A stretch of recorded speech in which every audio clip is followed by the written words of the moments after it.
Please do like and subscribe to my channel and also press the bell icon to get the notification of my new videos.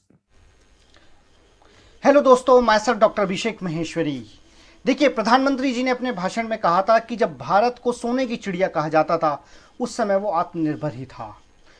तो एक बार फिर से प्रधानमंत्री चाहते हैं, prime minister चाहते हैं कि इंडिया फिर से एक आत्मनिर्भर इंडिया बने, सेल्फ रिलायंट इंडिया बने। तो हालांकि ये सुनने में जितना आसान लगता है उतना आसान है नहीं। आत्मनिर्भर बनने के लिए हमें बहुत सारे काम करने पड़ेंगे। They are many challenges to the businessman, to the government, but they are many suggestions also. तो आज हम इन सारी बातों पे चर्चा करेंगे। तो इस वीडियो को आप एंड तक देखें इस पूरे कॉन्सेप्ट को समझने के लिए। तो सबसे पहले, what is the necessity and meaning. देखिए, आत्मनिर्भर का मतलब है to spur growth and build a self reliant India and also to support the world. कि हम एक ऐसा हिंदुस्तान चाहते हैं जो अपने आप में सेल्फ डिपेंडेंट हो, जो दूसरे देशों के ऊपर डिपेंडेंट ना हो कि वहाँ से अगर रॉ मटेरियल आएगा, वहाँ से कोई मदद आएगी तो ही हमारा काम चलेगा। ऐसा नहीं होना चाहिए, बल्कि ऐसा हो कि हम पूरी दुनिया को सपोर्ट करें। इसके लिए गवर्नमेंट ने 20 लाख करोड़ रुपीस का एक पैकेज बनाया है जो कि इंडिया की जीडीपी का लगभग 10% है। तो इस पैकेज के थ्रू गवर्नमेंट जो है वो एमएसएमई सेक्टर को एंड सो मैनी इंडस्ट्रीज को वो सपोर्ट करेगी ताकि वो अपनी ग्रोथ कर सकें। अक्सर लोग सोचते हैं कि इसका मतलब है नो इम्पोर्ट्स या गवर्नमेंट इम्पोर्ट्स को क्लोज करना चाह रही है। जी, ऐसा बिल्कुल भी नहीं है कि हम इम्पोर्ट्स को क्लोज करना चाह रहे हैं या हम इम्पोर्ट और एक्सपोर्ट को बंद करना चाहते हैं। आत्मनिर्भर भारत का मतलब ये है कि अगर बाहर से हमें कोई मदद ना मिले तो भी हम अपना काम करते रहें। जैसे मैं आपको एक एग्जांपल से बताता हूँ। अगर आप supply chain of pharmaceutical companies देखें तो रॉ मटेरियल से हम फिनिश गुड्स बनाते हैं। फिनिश गुड्स की पैकिंग की जाती है, उस पैकिंग का डिस्ट्रीब्यूशन होता है और फिर वो जो मेडिसिन्स हैं वो कस्टमर्स को, हॉस्पिटल्स को या फिर मेडिकल स्टोर्स पे पहुंचाई जाती हैं। लेकिन इस कोविड-19 की सिचुएशन में क्या हुआ कि हमारा ये वाला सिस्टम तो बहुत अच्छा है, हमारा फिनिश गुड्स का बनाने का सिस्टम बहुत अच्छा है, हमारी पैकिंग में कोई दिक्कत नहीं है, डिस्ट्रीब्यूशन में कोई दिक्कत नहीं है, कस्टमर्स में कोई दिक्कत नहीं है। लेकिन इस कोविड-19 में सबसे बड़ी दिक्कत क्या है? रॉ मटेरियल की अवेलेबिलिटी की। इंडिया अपनी 70% रॉ मटेरियल जो है वो चाइना से परचेज करता था, वहाँ से परचेजिंग हो नहीं पाई। They are lot of reasons. तो हमारी पूरी सप्लाई चेन डिस्टर्ब हो गई। तो प्राइम मिनिस्टर यही चाहते हैं कि ये डिस्टर्ब ना हो, इंडिया रॉ मटेरियल भी अपने यहाँ खुद बनाना स्टार्ट कर दे। दैट इज द आत्मनिर्भर भारत। इसीलिए उन्होंने कहा है कि हमें जो है promote local products and services, vocal for the local जिसको नाम दिया गया है, कि हमें लोकल प्रोडक्ट्स को ज़्यादा प्रमोट करना चाहिए और अपने जो लोकल प्रोडक्ट्स हैं वो ही कुछ समय बाद एक लोकल ब्रांड बन जाएंगे। हमें बाहर की हेल्प की ज़रूरत ना पड़े और हमें मेक इन इंडिया और मेक इन इंडिया प्रोडक्ट्स को प्रमोट करना है, सो डैट कि जो हमारी इंटरनल जो कैपिटल है, जो हमारे इंटरनल फंड्स हैं वो इंडिया के अंदर ही रहें। अभी तक क्या होता था कि बाहर से ज़्यादा इंपोर्ट्स करने की वजह से इंडिया का पैसा बाहर जा रहा होता था। तो प्रधानमंत्री चाहते हैं कि वो पैसा हमारा इंडिया के अंदर ही रहे। हाउ टू बिकम आत्मनिर्भर भारत। देखिए, आत्मनिर्भर बनने के लिए हमें कुछ सेक्टर्स पे बहुत काम करना पड़ेगा, जैसे एग्रीकल्चर, कि हमारे किसानों के पास बढ़िया सीड्स हों, बढ़िया फर्टिलाइजर्स हों, बढ़िया मशीनें हों, बढ़िया ट्रैक्टर हों, सो डैट कि एक अच्छी प्रोड्यूस हो सके। हमें मैन्युफैक्चरिंग के ऊपर बहुत काम करना पड़ेगा ताकि इंडिया की मैन्युफैक्चरिंग कंपनीज बहुत प्रोडक्शन करें एज वेल एज बाहर की मल्टीनेशनल्स भी इंडिया में आके मैन्युफैक्चरिंग स्टार्ट करें। और सर्विस सेक्टर, ये 3 मेन सेक्टर्स हैं जिनके ऊपर की गवर्नमेंट को भी काम करना है और हम इंडियन पॉपुलेशन को भी काम करना है कि हमें अपने एग्रीकल्चर, मैन्युफैक्चरिंग और सर्विस सेक्टर को काफ़ी बढ़ाना है। ये सब कैसे बढ़ेंगे? जब देश में एक अच्छा मैनेजमेंट सिस्टम होगा, हमारे ब्यूरोक्रेट्स अच्छे से काम करें, हमारे जो MBA pass out, management pass out students हैं वो अच्छे से काम करें। तो उसके लिए ज़रूरी है कि स्किल डेवलपमेंट हो।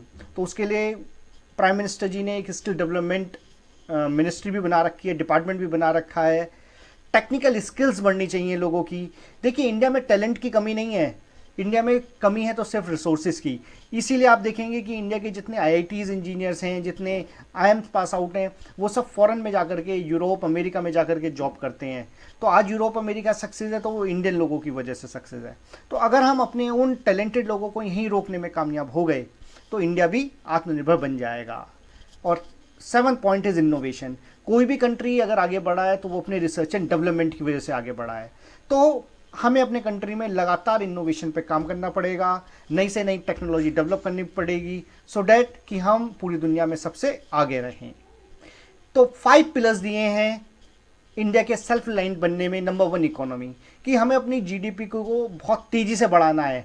जीडीपी को थोड़ा धीरे धीरे नहीं बढ़ाना है, इस तरह से बढ़ाना है कि उसमें जंप महसूस हो, कि 2.5 बिलियन से ट्रिलियन से आप सीधा 4 पे पहुंचे, 4 से 6 पे पहुंचे, 6 से 10 पे पहुंचे, like this. Infrastructure, modern infrastructure की जरूरत पड़ेगी, ट्रेडिशनल इंफ्रास्ट्रक्चर से काम नहीं चलेगा। बढ़िया लाइट हो, 24 घंटे लाइट हो, बढ़िया सड़कें हो, बढ़िया एविएशंस हो, सिस्टम पूरा टेक्नोलॉजी ड्रिवन हो, यानी सब कुछ डिजिटल हो। तो डिजिटल होने से ट्रांसपेरेंसी बढ़ेगी और काम फास्ट होगा। डेमोग्राफी, ये इंडिया की एक स्ट्रेंथ है, क्योंकि हमारी आज भी 65% से ज़्यादा पॉपुलेशन 30 ईयर्स से कम एज की है। तो हमारे पास एक स्ट्रॉन्ग फोर्स है जो कि काम कर सकती है। तो ये हमारी एक स्ट्रेंथ है। डिमांड, क्योंकि इंडिया की पॉपुलेशन 130 करोड़ से ज़्यादा है, तो वो अपने आप में बहुत डिमांड जनरेट करती है, इसलिए इंडिया में सस्ते सस्ता प्रोडक्ट भी बिकता है और महंगे से महंगा प्रोडक्ट भी बिकता है। Challenges face by MSME with कोविड-19, लेकिन ये जो इस समय का जो टाइम चल रहा है, ये जो इस समय कोविड की जो प्रॉब्लम चल रही है, उसमें जो हमारा micro, small and medium enterprises हैं, ये बहुत ज़्यादा चैलेंजेस फेस कर रही हैं।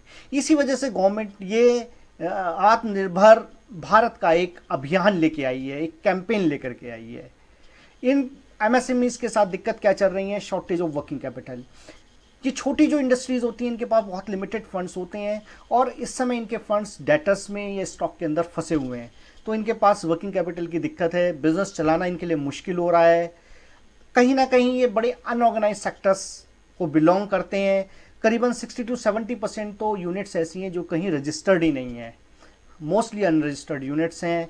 कैश क्रंच है इनके पास, क्योंकि इन्होंने जो उधार, मैक्सिमम ये माल उधार में खरीदते हैं, उधार में बेचते हैं, तो जो उधार में माल बेचा हुआ था उसकी पेमेंट नहीं आ रही है, तो कैश क्रंच है इस समय एमएसएमई के साथ।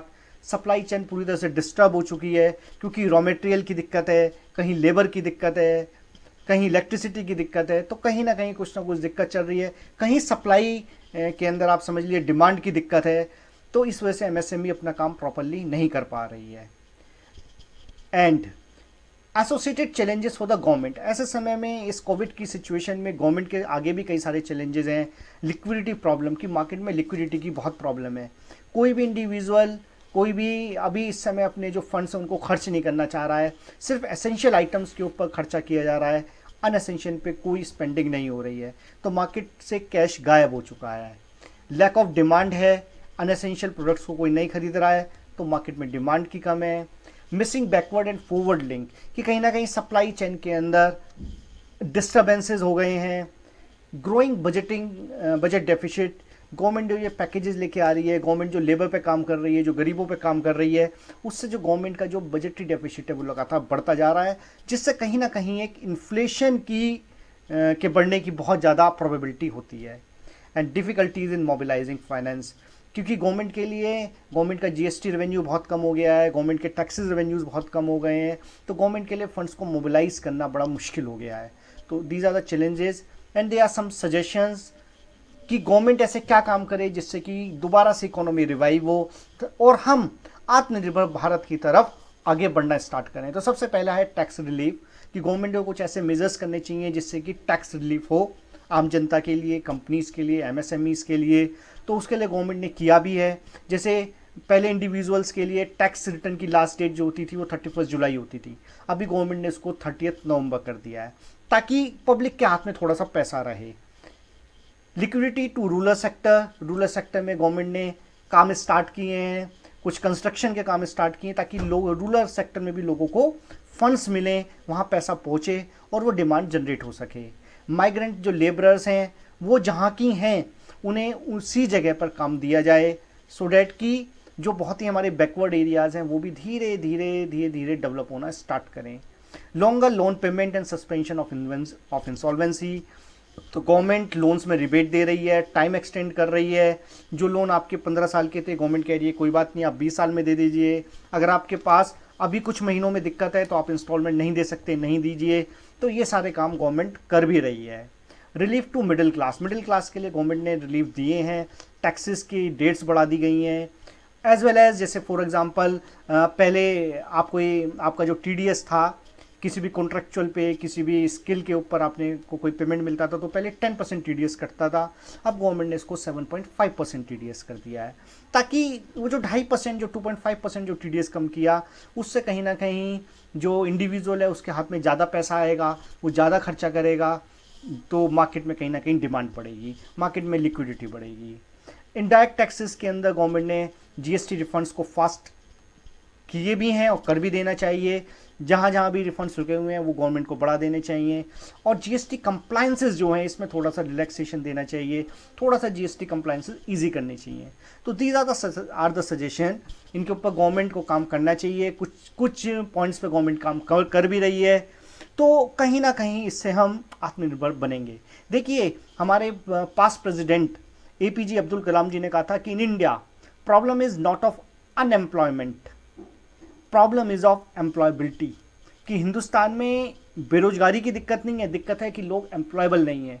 तो इसीलिए हमारे मोदी जी कहते हैं, प्रेजेंट प्राइम मिनिस्टर कहते हैं कि हमें अपनी टेक्निकल स्किल्स के ऊपर, स्किल डेवलपमेंट के ऊपर, हमें मैनेजमेंट स्किल्स के ऊपर काम करना है, हमें वो स्किल्स डेवलप करनी है, क्योंकि बिना एजुकेशन के कोई भी कंट्री डेवलप नहीं कर सकता।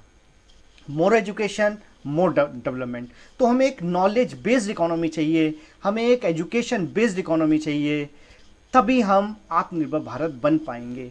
तो एक बहुत ही अच्छा आइडिया है, बहुत ही अच्छा जो कैंपेन है, बहुत ही अच्छा अभियान है, और गवर्नमेंट इसमें अपने मैक्सिमम फंड्स के साथ, मैक्सिमम एफर्ट्स के साथ काम कर रही है। तो that's all from my side. अगर आपको ये वीडियो अच्छी लगी हो तो इसको लाइक करें, शेयर करें, सब्सक्राइब करें। Thank you. स्वस्थ रहें, प्रसन्न रहें।